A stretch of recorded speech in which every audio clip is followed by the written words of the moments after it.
No limiar do amanhã, um desafio no espaço.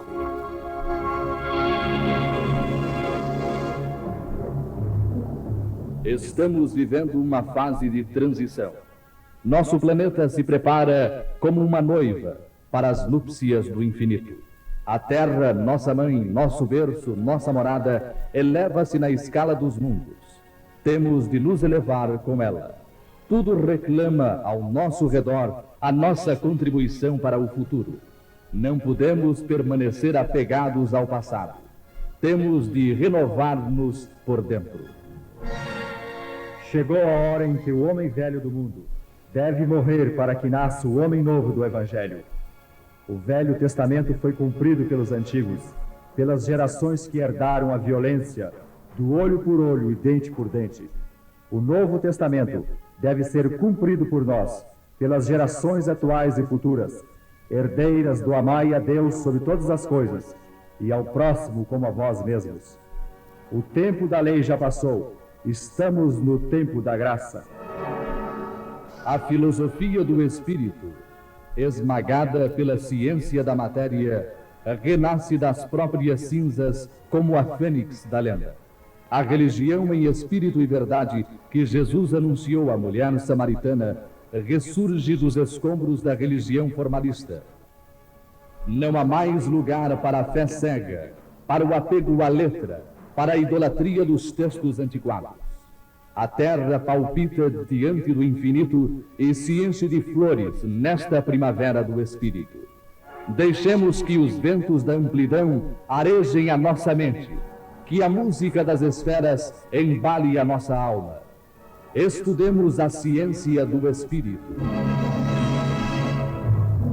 No limiar do amanhã, um programa desafio. Produção do Grupo Espírita Emmanuel. Transmissão número 87, segundo ano. Direção e participação do professor Herculano Pires. Amigo ouvinte, todas as semanas estamos no ar, neste dia e neste horário, para levar a você as mensagens do amanhã. Ligue o seu receptor para a Rádio Mulher de São Paulo, 730 kHz, para a Rádio Morada do Sol de Araraquara e para a Rádio Difusora Platinense de Santo Antônio da Platina, Estado do Paraná. Todas as semanas, neste dia e neste horário.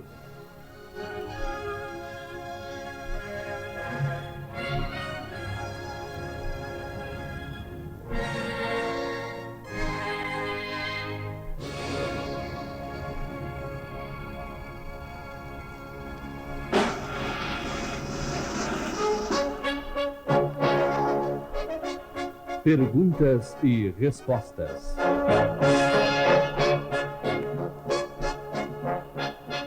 Professor, o senhor Renato Moretti, da rua Antônio Foster, Socorro Santo Amaro, nos escreve nos seguintes termos: venho através dessa para fazer uma consulta perguntando: por que tenho a minha mediunidade estacionada, professor? O problema do estacionamento da mediunidade decorre geralmente da falta de estudo e de trabalho, e particularmente da falta de leitura assídua do Evangelho segundo o Espiritismo. Quem é médium precisa de se prevenir para o exercício da mediunidade.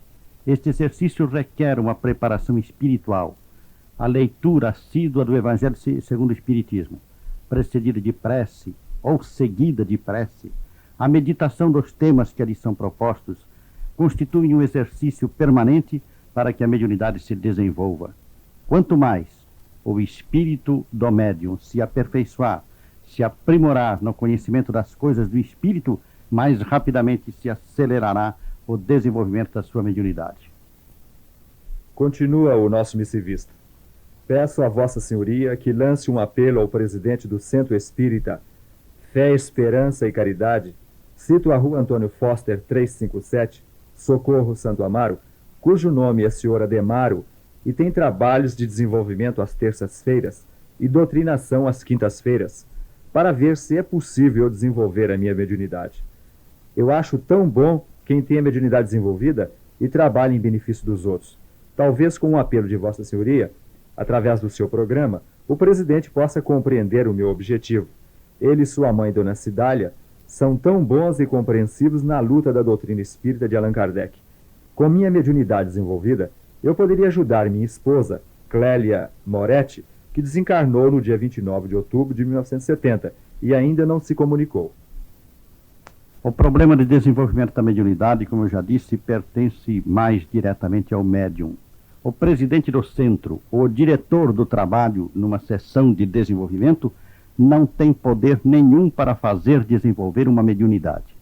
É preciso que se compreenda bem isto, porque muitas pessoas pensam que um presidente de centro ou presidente de sessão tem o poder de fazer com que uma mediunidade que parece retida, estagnada, se desenvolva subitamente. Não.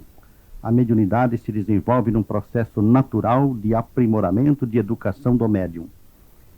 Pelo que o senhor diz, e pela insistência que o senhor tem em socorrer o espírito de sua esposa através de sua mediunidade, quer me parecer que o senhor não está ainda em condições realmente de desenvolver mediunidade e talvez nem possua mediunato, ou seja, mediunidade de missão.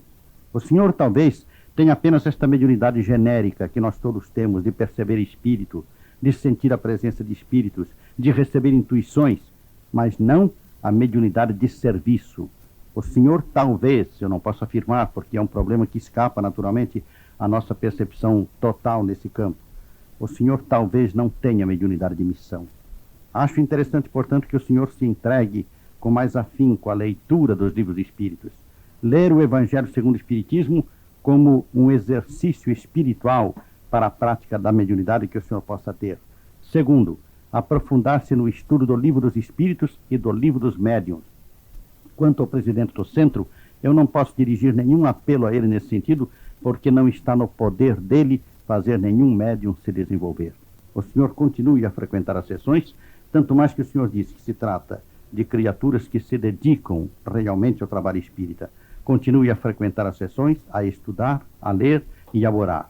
Quanto ao espírito de sua esposa, não se preocupe com ele dessa maneira. Se ele tiver de dar uma comunicação, existem muitos e muitos médiuns trabalhando em São Paulo, no Brasil, no mundo, muitos e muitos médiuns que estão aptos a atender às suas necessidades. Os espíritos não dependem apenas da mediunidade desta ou daquela determinada pessoa. Não estão presos a uma pessoa com a qual conviveram na Terra. Além disso, no mundo espiritual, eles estão cercados por espíritos elevados que sabem orientá-los, ampará-los muito melhor do que os doutrinadores da Terra.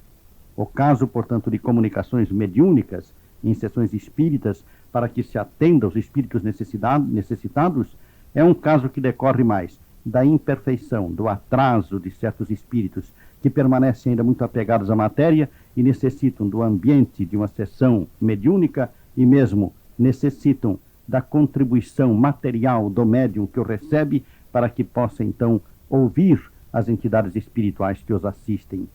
O senhor continue a estudar e a orar. Professor, a ouvinte Bernadette Barbosa, da rua Diamante Preto, Tatuapé, gostaria de saber a sua opinião a respeito da Amorce, que é uma entidade fraternalista Rosa Cruz, cuja sede fica em Curitiba, Paraná. Pelo que eu sei, a sede da Amorce fica nos Estados Unidos. Entretanto, é possível que ela tenha uma sede aqui no Brasil. Eu não posso dar opinião a respeito dessa ordem. Trata-se de uma ordem de trabalhos ocultos. Nós, no Espiritismo, não lidamos com nada oculto. Para nós, todos os trabalhos espirituais são feitos de maneira clara, precisa, lógica, dentro das regras estabelecidas por Kardec, escritas e acessíveis a todo mundo. Eu não tenho opinião a dar a respeito dessa instituição.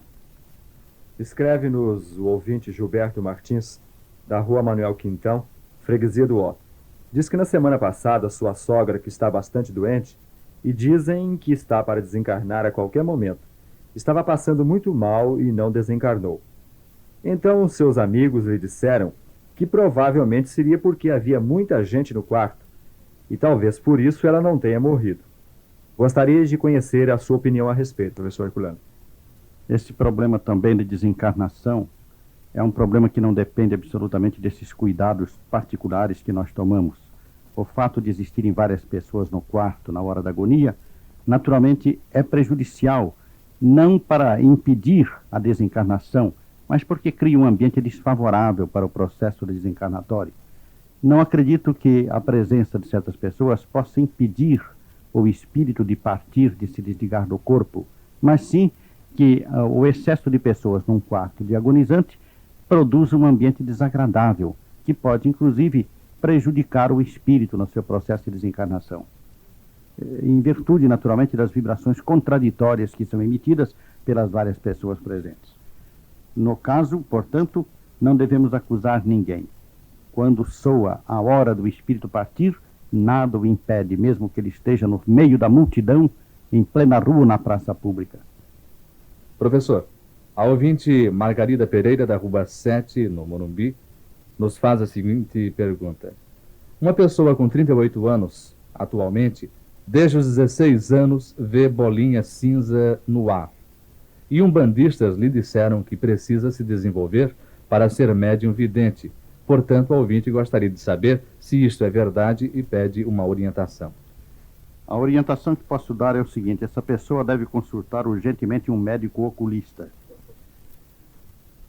A ouvinte Luísa Greco, da Alameda Santos, tem lido sobre sonhos espíritas e diz que tem sonhos calmos e nítidos, e às vezes revelações em sonhos tumultuados e sem sentido. Portanto, gostaria que o senhor desse a sua opinião a respeito e dissesse se isto tem alguma coisa a ver com espiritismo e mediunidade. Os sonhos, não podemos chamá-los assim de sonhos espíritas, porque todos os sonhos, na verdade, têm mais ou menos a mesma procedência. Quando nós dormimos, a nossa mente não dorme, o nosso cérebro continua a funcionar, mas há um desprendimento, a nossa mente se afasta do cérebro, porque o nosso corpo perispiritual, ou seja, o nosso espírito com o seu corpo espiritual, se afasta do corpo físico, do corpo material. Então, há uma defasagem entre a mente e o cérebro. Dessa maneira, nós temos os sonhos, que decorrem apenas de evocações, de lembranças que ocorrem no cérebro enquanto dormimos. As células cerebrais continuam funcionando, reproduzindo imagens, lembranças da vida de vigília. Ao mesmo tempo, ocorrências de sons, de barulhos ao nosso redor, na rua ou dentro de casa, provocam também imagens diferentes que aparecem no nosso sonho. Mas quando nós voltamos da nossa incursão pelo mundo espiritual, se nós temos a evolução suficiente para ter vivido algumas horas de vivência verdadeira nesse mundo, quando voltamos de lá, trazemos a lembrança do que nos aconteceu no plano espiritual. Então esta lembrança se sobrepõe àquelas lembranças do cérebro, porque nós comunicamos ao cérebro. A mente imprime ao cérebro as lembranças que trouxe do plano espiritual. E disto decorre muitas vezes a incoerência dos sonhos, a mistura de imagens, tanto as imagens que são produzidas pelo cérebro aqui na vida material, quanto aquelas que são trazidas pela mente do plano espiritual, se misturam e se confundem. Mas quando os sonhos são nítidos e claros, quando eles realmente têm algum sentido, algum significado, então, na verdade, nós estamos diante de sonhos que trouxemos do plano espiritual, lembranças de episódios das nossas relações com os espíritos e que conseguimos imprimir nitidamente no cérebro, superando as imagens puramente cerebrais.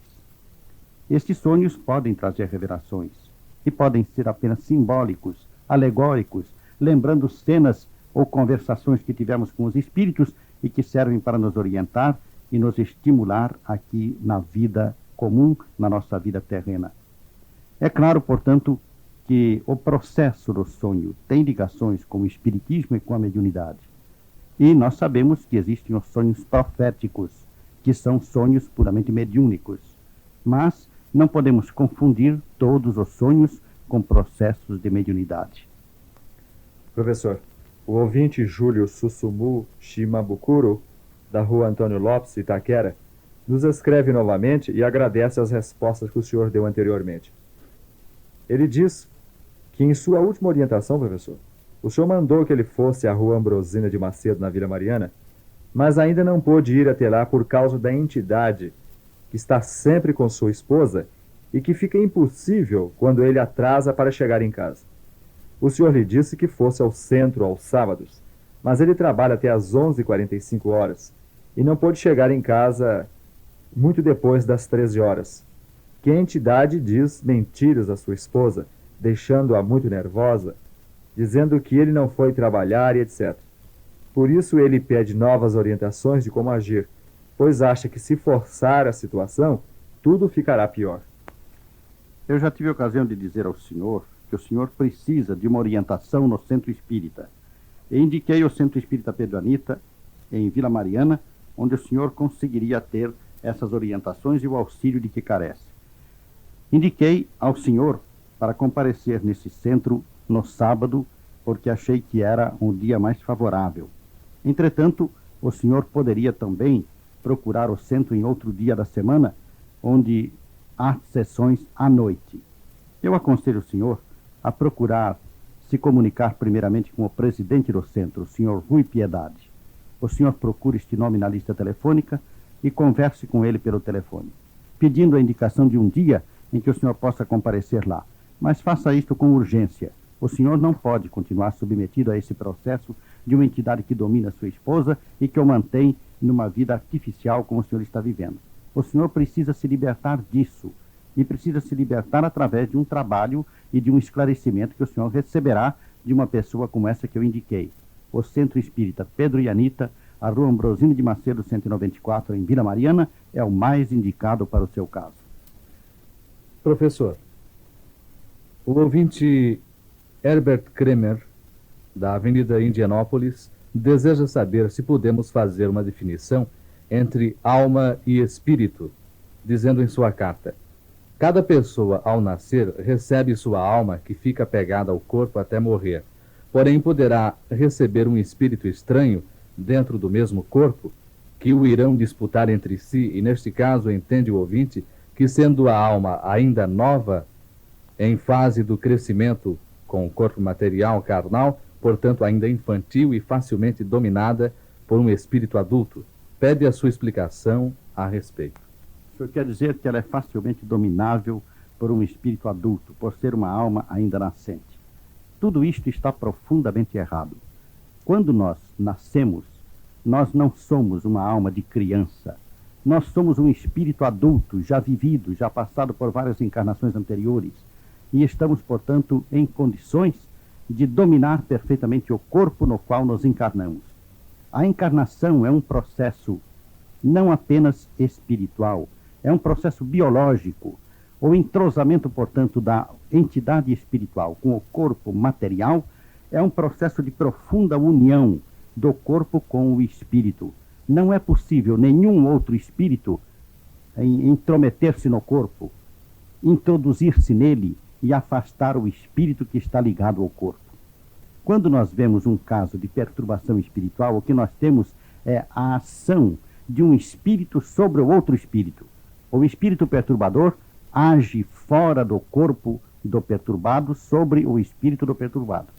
Quer dizer, a pessoa que está obsedada, ela não está carregando consigo dentro do seu corpo um outro espírito, não. Ela está simplesmente acompanhada por um espírito que age mentalmente e emocionalmente sobre ela, envolvendo-a nas suas vibrações. Não é possível dois espíritos conviverem dentro de um mesmo corpo, porque cada espírito se liga ao corpo de maneira a formarem uma unidade, é a chamada unidade psicossomática. O psiquismo e o organismo somático, soma do indivíduo, ou seja, o organismo material, se unem numa unidade só e passam a agir assim pela vida. De maneira que não há este problema de um espírito estranho vir afastar um outro do corpo da criança. Eu compreendo que o senhor deve ter lido isto numa entrevista que saiu aqui em São Paulo, aliás, não aqui em São Paulo, no Brasil, numa entrevista dada a uma dessas revistas, Manchete ou Cruzeiro, em que um nosso companheiro aqui de São Paulo, por ter lido o livro do professor Ian Stevenson sobre reencarnações, chegou a afirmar que, na verdade, um espírito pode afastar o outro do corpo que vai nascer e tomar-lhe o lugar. Mas esta afirmação não corresponde absolutamente às experiências e aos conhecimentos que o Espiritismo obteve desde o seu aparecimento até hoje. As investigações espíritas nesse sentido e a própria doutrina espírita não admitem esse processo. O professor Stevenson não é espírita. É um pesquisador como cientista. Como cientista, ele desconhece as sutilezas e as profundidades da doutrina espírita. Em certos casos em que ele se sentiu embaraçado na pesquisa, porque verificou a conotação de influências de entidades espirituais sobre criaturas que estavam nascendo, ele entendeu que o espírito de certas pessoas podia afastar o espírito do recém-nascido e tomar-lhe o lugar. Esta é apenas uma opinião de um cientista leigo em matéria espírita que está estudando a reencarnação, procurando soluções teóricas para os problemas práticos da reencarnação. O senhor leia o mais urgentemente possível o Livro dos Espíritos de Allan Kardec. Leia-o com atenção. Procure compreender esse livro. Leia-o devagar. E, na sua leitura deste livro, faça meditada, para que o senhor possa realmente compreender este problema, que é um problema de profundidade maior do que se pensa, mas que absolutamente não admite fantasias dessa espécie. Eu aconselho a ler o Livro dos Espíritos e vou lhe oferecer um presente de irmão. O senhor pode retirar o Livro dos Espíritos de Allan Kardec, na recente edição da livraria Allan Kardec Editora, LAC. A ouvinte Marina Mirabello Ataque, da Rua 4, Vila Mangaló, nos escreve dizendo que tem uma visão de quando era menina, e nesta visão ela está passando num campo com outras crianças, que vão passando por baixo de um pontilhão e chove muito fortemente, molhando a todos. Depois a chuva cessa e todos avistam uma rua que tem casas somente de um lado, com jardim e muitas flores. A ouvinte gostaria que o senhor esclarecesse alguma coisa a respeito, pois esta visão é frequente. Aproveita também para tecer elogios ao nosso programa, pedindo a Deus que ele dure sempre, pois gosta muito de suas explicações.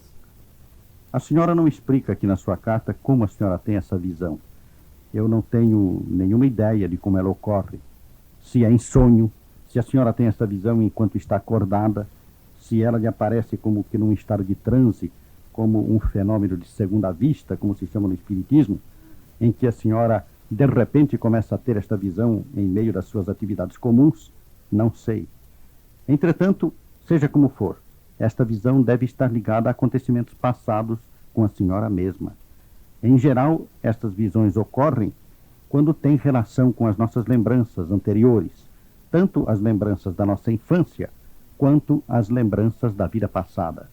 No caso, entretanto, de ser uma visão com a senhora acordada, pode ser uma visão premonitória, como se costuma chamar, a visão de um acontecimento que ainda vai se dar na sua vida, de um episódio que a senhora irá viver. Isso tudo depende, portanto, de se saber, fundamentalmente, se se trata de um sonho ou de uma visão acordada. Professor, o senhor Domingos Iodes, da Rua Frei Henrique de Coimbra, Diadema, diz em sua carta: minha mãe desencarnou há 3 anos, no dia 8 de outubro de 1969, e minha tia, uma das irmãs de minha mãe, nota frequentemente a aparição de seu espírito, e ficou muitas vezes tomada, pois minha mãe está querendo comunicar-se, talvez para transmitir alguma mensagem. Procurei convencer minha tia a frequentar um centro, mas ela se nega categoricamente, o que me deixa frustrado nesse intento.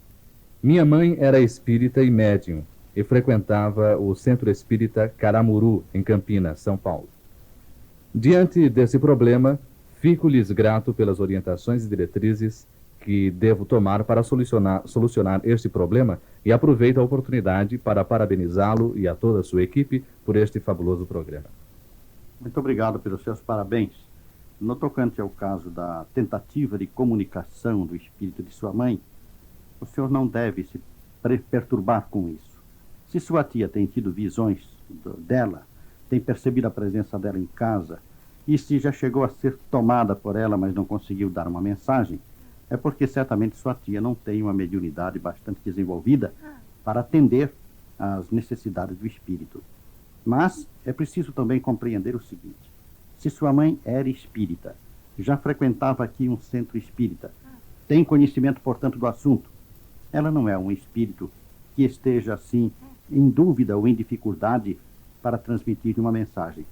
Ela sabe que dispõe de numerosos médiuns, inclusive no próprio centro que frequentou, através de um dos quais poderia dar a sua comunicação. Certamente o que acontece é que sua mãe não está, na verdade, querendo lhe transmitir uma mensagem. Está apenas dando sinal da sua presença. Ore por ela. Professor, a ouvinte Maria José, do bairro da Penha, diz que tem um filho de 22 anos, obsidiado, que está internado no hospital espírita e gostaria que o senhor a orientasse sobre isso, pois acha que a obsessão pode ser um mal feito. Antes de ser internado no hospital, ela esteve no centro indicado por um psiquiatra espírita. E quando estava no centro, ao mesmo tempo em casa, o rapaz tinha ânsias fortíssimas e seus outros problemas físicos, como o estômago volumoso, corpo deformado e dores horríveis. Depois das ânsias mudaram, seu estômago ficou normal, seu corpo se afinou e ele passou a andar normalmente, pois antes andava vagarosamente, pendendo para um lado, como se carregasse um peso. A ouvinte acha que foi macumba que fizeram para ele e gostaria imensamente de ouvir a sua opinião e orientação de como deverá agir depois que ele voltar do hospital. Esses problemas de influenciação espirítica que prejudicam assim uma criatura não podem ser sempre levados à conta de macumba, de despachos e outras coisas semelhantes. Há muita superstição nesse campo. Nós precisamos encarar mais naturalmente os fatos desta natureza. Nós todos estamos sujeitos à influenciação espirítica, todos, da mesma maneira que existem as infecções microbianas, as invasões de vírus no organismo humano, existem também as infestações espíritas, as influenciações de espíritos que se aproximam de nós, sejam sofredores ou maldosos, ou mesmo espíritos simplesmente desequilibrados, que influenciam a nossa personalidade e exercem, portanto, uma ação negativa sobre nós. Acontece que se a pessoa tem mediunidade, se a pessoa é médium, então isto se acentua, muitas vezes de maneira agressiva, levando mesmo a pessoa para o campo da doença, da patologia. Pois bem, o caso de seu filho deve ser um desses casos comuns de influenciação espirítica, em que é necessário afastar a entidade obsessiva e restabelecer o equilíbrio psíquico dele, do seu filho. A colocação num hospital para tratamento foi certamente uma medida boa, uma medida proveitosa, porque ele necessita de socorro físico também. Entretanto, ao sair do hospital, a senhora deve cuidar dele do ponto de vista espiritual. Precisa fazê-lo frequentar uma instituição espírita, fazê-lo ler, aprender alguma coisa de espiritismo, ler principalmente livros como Iniciação Espírita, o livro A Iniciação Espírita de Allan Kardec, que é um livro que prepara a pessoa para o conhecimento teórico e prático da doutrina. Então, eu sugeriria à senhora que logo que ele saísse do hospital, se empenhasse em fazê-lo ler esse livro e ler também o Evangelho segundo o Espiritismo. Por outro lado, que o convencesse ou ajudasse a ir, ao menos algumas vezes, a umas reuniões espíritas num centro onde possa ser bem assistido e bem orientado. Eu vou lhe fazer, como nós fazemos neste programa, um presente de irmão, indicando-lhe o livro Iniciação Espírita de Allan Kardec. Professor, o ouvinte Antônio Fernandes de Aguiar Júnior, residente à rua José Benedito, São Paulo, nos escreve fazendo as seguintes perguntas. Primeiro, à base de quais provas concludentes o senhor chegou à conclusão de que o espírito de Ramatiz é, segundo as suas palavras, pseudo-sábio, fantasioso e enganador? As provas conclusivas a respeito são dadas pelo bom senso e pela análise crítica das suas mensagens. O senhor sabe, ou se não sabe, é bom que o senhor leia em Kardec, principalmente no Livro dos Espíritos, que nós devemos passar todas as mensagens dos Espíritos pelo crivo da razão.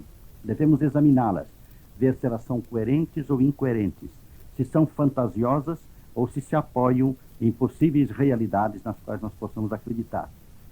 De maneira que, fazendo esse exame, essa análise das mensagens de Ramatiz, e eu fiz isto aqui várias vezes neste programa, eu cheguei à conclusão de que se trata de um espírito pseudo-sábio. Se o senhor quiser saber o que é um espírito pseudo-sábio, veja no livro dos Espíritos, a escala espírita, e leia ali o que Kardec diz sobre um espírito da 8ª ordem. Os espíritos pseudo-sábios figuram nessa 8ª ordem. E então, confronte o que está dito ali com o que o senhor lê em Ramatiz.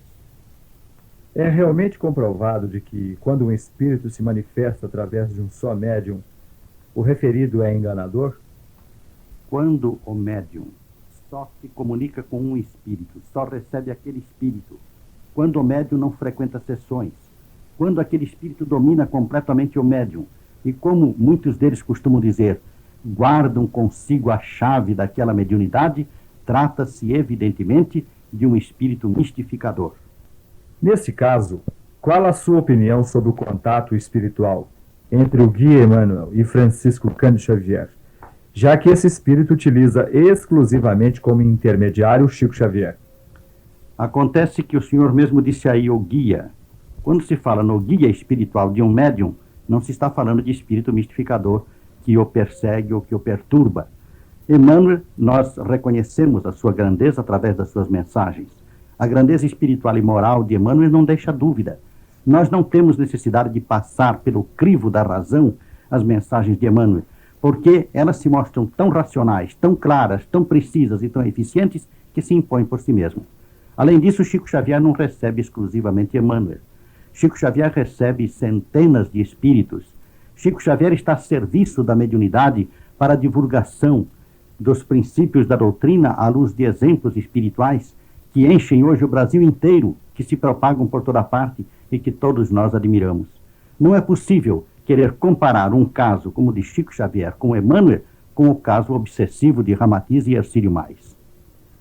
Constatamos que antes havia livros de Ramatiz à venda na Federação Espírita de São Paulo, o que atualmente não se dá, em vista de terem sido retiradas todas essas obras psicografadas. Pergunto, não estará a Federação incorrendo no mesmo erro que há alguns séculos a Igreja Católica praticou com relação à Bíblia, achando que só ela cabia o direito de lê-la e analisá-la, não permitindo o seu acesso ao povo? O senhor aí daria a entender que os elementos da Federação Espírita não deixam vender o livro de Ramatiz porque só eles querem ler. O senhor está redondamente enganado. A diretoria atual da Federação Espírita do Estado de São Paulo, agindo de acordo com os princípios da doutrina espírita, impediu a venda de obras de mistificação na sua livraria. As obras de Ramatiz são evidentemente de mistificação. Só quem não as analisa, quem não as estuda à luz do espiritismo, dos princípios da doutrina, é que pode se confundir a respeito. De maneira que estes livros não interessam aos diretores da federação. A federação não pode estar propagando mistificação, estar oferecendo ilusões ao povo. Justamente por isso é que este livro não é dado. De maneira que não há nenhuma relação entre a proibição da leitura da Bíblia pela Igreja Católica durante certo tempo e dos próprios evangelhos e este fato. São fatos inteiramente contrários, diferentes. A Igreja proibia a leitura dos textos da Bíblia e do Evangelho porque considerava que o povo não tinha capacidade para compreender esses textos à luz dos princípios teológicos que regem a Igreja. Ora, a Federação não permite a venda dos livros de Ramatiz simplesmente porque se trata de livros falsos, de livros de um espírito pseudo-sábio, que não podem ser divulgados para não semear inverdades no meio do povo. O senhor, como grande estudioso do assunto e dessa ciência maravilhosa, não acha que este ato representa um fanatismo secular que já deveria ter sido abolido nos meios espíritas, uma vez que essa doutrina é de libertação? Justamente por ser uma doutrina de libertação, é que esse fato não implica nenhum fanatismo. Aliás, eu já expliquei na resposta anterior as razões dessa atitude. Agora, o senhor diz aqui que eu sou um grande estudioso do assunto e dessa ciência maravilhosa. O senhor tem razão em falar que a ciência é maravilhosa. Quanto a me classificar de grande estudioso, não. Eu sou simplesmente um estudioso como qualquer outro. Se o senhor considera os livros de Ramatiz fantasiosos demais, o que diz a respeito do livro Nosso Lar, psicografado por Francisco Cândido Xavier, de autoria do espírito de André Luiz? Não poderia ser a descrição de Ramatiz uma antevisão do futuro? Kardec tem uma expressão muito bonita quando ele trata dos problemas espirituais no Livro dos Espíritos. Ele diz assim: o que nos interessa atualmente são as verdades, as realidades com que nos defrontamos. Quanto às utopias, vamos deixar que elas se realizem no futuro. Quando elas se realizarem, nós tomaremos conhecimento delas. Nós não podemos aceitar absolutamente visões proféticas ou pseudo-proféticas que certos espíritos nos oferecem. Se formos entrar por esse terreno, acontecerá aquilo que aconteceu com o espiritualismo quando o espiritismo apareceu na Terra. O espiritualismo estava desmoralizado. Por quê? Porque os grandes visionários do século XVII, do século XVIII, encheram a Terra de absurdos a respeito dos problemas espirituais. Os livros que tratavam de problemas espirituais eram rejeitados sistematicamente por qualquer pessoa de bom senso. Então, apareceu o espiritismo. O Livro dos Espíritos causou grande sensação, produziu um impacto no mundo justamente porque era um livro espiritualista que não vinha cheio de visões fantásticas, nem de absurdos, nem de utopias, mas que tratava do assunto de maneira sensata, dentro das regras do bom senso, da normalidade humana. Se nós queremos avançar no campo do conhecimento espiritual, temos de compreender as nossas restrições, as nossas deficiências, as nossas condições. Não podemos querer passar além dos limites. Temos de nos sujeitar a examinar as coisas com as regras do bom senso. E foi por isso que Camille Flammarion chamou Allan Kardec de bom senso encarnado. O senhor não pode estabelecer absolutamente comparações entre os livros de André Luiz e os livros de Ramatiz. André Luiz não diz absurdos. André Luiz não traz uma nova revelação como pretendem algumas pessoas. Não. André Luiz se cinge apenas a dar uma ilustração dos livros da codificação de Kardec e de todo o ensino de Allan Kardec. André Luiz nos relata a vivência no mundo espiritual. E nestes relatos da vivência, ele não foge daquilo que a doutrina ensina a respeito. André Luiz não nos oferece fantasias, nem nos promete coisas para o futuro. Ele está apenas dando descrições daquilo que, como espírito, tem observado no plano espiritual. Por sinal que é bom acentuar. Em Nosso Lar, que o senhor cita aqui, André Luiz começa por descrever a sua vivência de 9 anos nos planos inferiores do umbral, o que mostra a sua absoluta despretensão em se apresentar como um novo profeta ou revelador. Ele se coloca humildemente na posição de um espírito que, ao passar para o plano espiritual, sofreu durante 9 anos nas regiões umbralinas, quer dizer, nas regiões inferiores do mundo espiritual. Veja que a diferença é enorme. Segundo o Evangelho, nosso Mestre Jesus Cristo provou, com a sua defesa em favor de Maria Madalena, que ninguém se deve arvorar a juiz e criticar pejorativamente ao seu próximo ou qualquer doutrina e convicção aos atos que não os nossos próprios. Pergunto, na condição de irmãos do referido espírito, apesar de encarnados, estaremos em condição de julgá-lo? Na sua condição de irmão de um passador de toco-mocho, o senhor estaria na obrigação de aceitar o toco-mocho? O senhor engoliria o conto do vigário? Não poderia criticá-lo, examiná-lo, ver se ele está dizendo a verdade ou não? Na minha opinião, a posição de juiz e crítico é a mais cômoda. Pergunto-lhe, pois será por esta razão que nosso irmão Chico Xavier sempre se furta a criticar ou tomar posição de juiz quanto os nossos irmãos, sejam encarnados ou desencarnados? O Espiritismo, através de Allan Kardec, já deu a última palavra? Kardec nunca disse que ele tinha dito a última palavra. Ele apresenta o Espiritismo como uma doutrina evolutiva. Mas a evolução do Espiritismo deve ser feita segundo as regras estabelecidas pelo método de Kardec. Porque o método de Kardec não é dele, é do Espírito da Verdade. E o Espírito da Verdade nos foi prometido pelo Cristo. Estamos, como aprendemos na doutrina espírita, em constante evolução. E as descrições de Ramatiz sejam uma fração dessa evolução que nós aqui na Terra não estamos em condições de constatar? Já disse. As utopias ficarão para o futuro. Permita-me perguntar, professor e confrade, se o programa No Limiar do Amanhã é reprodução de sua própria posição em relação à doutrina, ou as suas respostas aos ouvintes são baseadas na própria doutrina? Eu não entendo o que o senhor me pergunta nesse momento. A minha própria posição em relação à doutrina é a posição de um estudante, como o senhor mesmo já disse anteriormente, um estudioso da doutrina. Consequentemente, as respostas que eu dou aqui são baseadas na doutrina. Não sei se é isso que o senhor me perguntou. O ouvinte finaliza sua carta dizendo: creio ter abusado um pouco de sua atenção e paciência com tantas perguntas, mas suas respostas muito me ajudarão a melhor compreender o programa e sua finalidade. Agradeço de antemão sua valiosa orientação. Não tem nada que nos agradecer e estamos às ordens. Quando quiser voltar a perguntar, teremos o prazer em atender.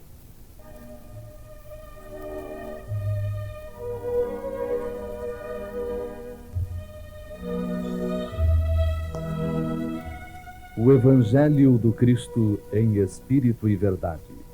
Não se apegue à letra que mata. Procure o Espírito que vivifica. Abrindo o Evangelho ao acaso, temos em Lucas, capítulo 1, do versículo 67 a 79. O cântico de Zacarias. Zacarias, seu pai, ficou cheio do Espírito Santo e profetizou dizendo: Bendito seja o Senhor Deus de Israel, porque visitou e remiu o seu povo, e nos suscitou um libertador poderoso. Sim, e tu, menino, serás chamado profeta do Altíssimo, porque irás ante a face do Senhor preparar os seus caminhos, para dar a seu povo conhecimento da salvação, na remissão dos seus pecados, devido à entranhável misericórdia de nosso Deus, pela qual nos visitará a aurora lá do alto, para alumiar os que estão de assento nas trevas e na sombra da morte, para dirigir os nossos pés no caminho da paz. Este trecho do Evangelho de Lucas nos lembra primeiramente um fato mediúnico, que é a profecia de Zacarias. Na Bíblia, e particularmente no Evangelho, aparecem muitos destes episódios da mediunidade e geralmente nos aparecem na forma de cânticos. Por quê? Porque o cântico era a maneira mais fácil e mais usual naquele tempo de se profetizar o advento de um grande acontecimento, de alguma coisa que realmente trouxesse benefícios para o povo. Porque o cântico era uma manifestação de alegria. Assim nós vemos o cântico de Maria, o cântico de Zacarias, o cântico de Isabel e outros cânticos que aparecem nos evangelhos. Neste cântico, Zacarias profetiza o advento de João Batista. João Batista é o precursor, aquele que vem preparar os caminhos do Messias. Então, este advento é realmente um acontecimento auspicioso para Israel. E Zacarias o acentua, mostrando que o povo que vivia em trevas, o povo que sofria na situação difícil em que se encontrava o país, lutando com todas as dificuldades sob o domínio romano, o povo que havia passado por tantas fases de escravidão e de misérias, este povo, entretanto, teria agora a oportunidade de libertar-se e de caminhar com segurança para a paz. O cântico de Zacarias é principalmente uma anunciação de paz. A paz que Israel desejava, pela qual Israel ansiava. E essa paz deveria vir com o advento do Messias. Mas antes do Messias ali estava o menino profeta, aquele que ia preparar os caminhos para que o Messias realmente realizasse a sua missão, para que ele de fato trouxesse a paz aos homens, o esclarecimento aos espíritos, a luz a todas as almas, tanto em Israel como fora de Israel, no mundo inteiro. Nós sabemos que os judeus ansiavam pela vinda do Messias como um soberano que imporia o domínio de Israel ao mundo, mas imporia este domínio para libertar o mundo da ignomínia e principalmente do pecado, da idolatria, de todas as abjeções em que os povos de então viviam mergulhados. Israel sonhava com uma era nova, com uma nova situação para a terra, para a humanidade, e toda a esperança de Israel era depositada na vinda do Messias. O Messias devia trazer, portanto, o poder necessário para afastar de Israel os povos dominadores e para ao mesmo tempo conquistar os outros povos e estender o seu domínio a todo o mundo. É claro que nós vemos nesta antivisão dos judeus um anseio nacionalista, bastante apegado ao princípio racial. Os judeus eram essencialmente racistas naquele tempo, consideravam todos os demais povos como impuros, como indignos mesmo de se relacionarem com ele. E isto por quê? Porque eles tinham que defender um patrimônio cultural e um patrimônio espiritual, que era toda a sua tradição religiosa. Eles estavam em condições de realmente oferecer ao mundo a vinda do Messias, de receber o Messias em seu país e de ajudá-lo a realizar a sua tarefa no seio do seu próprio povo. Mas, se isto acontecia, entretanto, os judeus não estavam à altura de compreender que o domínio de Israel não devia estabelecer-se no mundo pela força, pelo domínio, pela conquista dos povos, pela espada, mas sim pelo esclarecimento, pela luz, pela doação de tudo quanto de mais sublime eles haviam conquistado na sua evolução religiosa, na sua evolução espiritual. Era isto que o Messias devia fazer.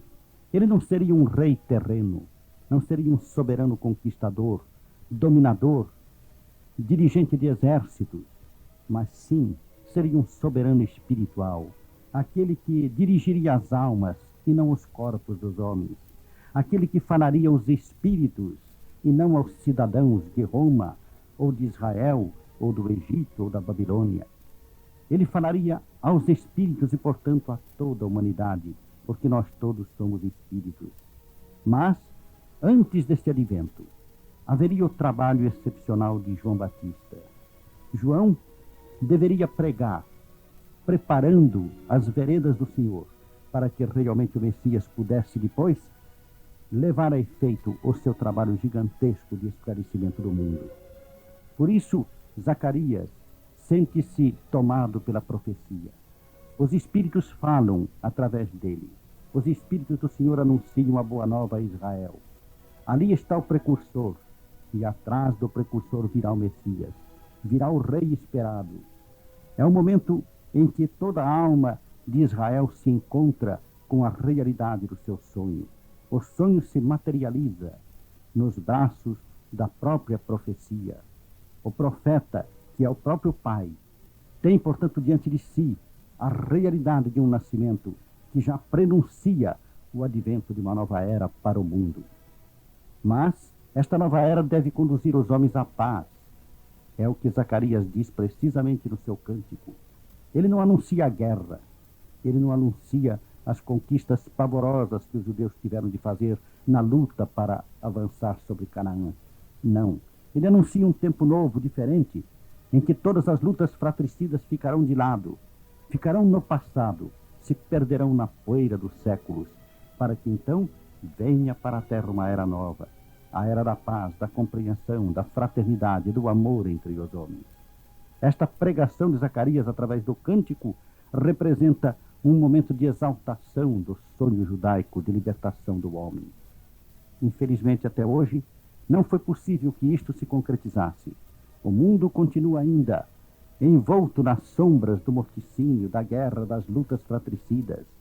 O próprio Israel, o Estado de Israel, de onde partiu este sonho magnífico, este sonho que realmente ainda embala os corações e as mentes em todo o mundo, o próprio Estado de Israel é hoje um momento de conflagração no meio do mundo, no mapa mundial. Falta, portanto, o prosseguimento da evolução humana, o desenvolvimento dos espíritos através das gerações sucessivas, através da reencarnação, para que os espíritos amadureçam e se esclareçam, a fim de se libertarem, e para que o sonho de Israel se realize no plano espiritual. Por isso disse Jesus, como nós sabemos, o meu reino agora não é deste mundo. Agora, naquele tempo, o seu reino era o reino do espírito e não o reino da carne. O reino da realidade espiritual e não o triste reino sombrio e guerreiro da realidade material. Agora, disse ele, o meu reino não é deste mundo. Sim, mas será no futuro. E o futuro se abre diante de nós neste momento. O Espiritismo é o Consolador prometido, é o Espírito da verdade, é o Paráclito anunciado pelo Cristo. Assim como João Batista foi o precursor do Cristo, assim o Cristo, apesar da sua posição suprema na hierarquia do nosso planeta, ele passou humildemente pela terra como precursor do Espírito da verdade, do Consolador que viria mais tarde. Porque o Consolador vem completar a sua tarefa, o seu trabalho, a sua missão. O Consolador vem trazer realmente para a terra o reino espiritual pelo qual Israel ansiava. E assim, o reino de Israel não se torna mais um reino pequeno, confinado entre fronteiras físicas na terra, mas sim o grande reino do Espírito que se estenderá por toda a humanidade. Leia, amigo ouvinte. Leia livros espíritas para se esclarecer e se orientar. Participe do novo mundo que está nascendo. Faça sua pergunta ao nosso programa e leia o livro indicado na resposta. Não fazemos propaganda religiosa, fazemos divulgação científica. Não temos igreja e não buscamos adeptos. Colocamos a verdade ao alcance dos que a procuram. Não somos pregadores, somos expositores. Divulgamos a ciência do Espírito na era do Espírito.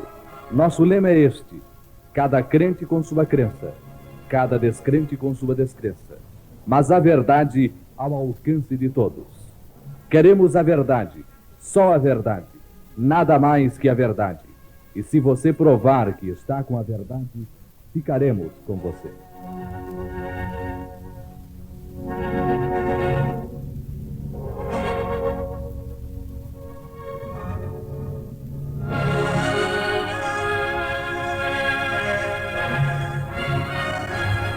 No limiar do amanhã.